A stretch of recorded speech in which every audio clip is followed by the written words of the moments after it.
San Pedro. Okay lang sa akin kung ako'y dedo na, basta't ikaw ang lagi kong kasama. Kaya ale, nasa langit na ba ako?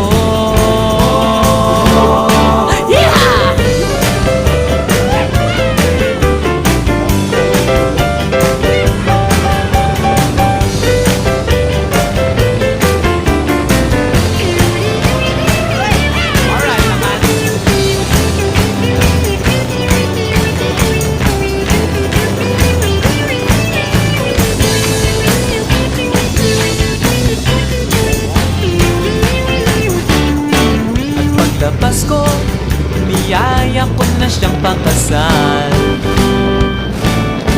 Inanggihan niya at nasabi may asawa na siya.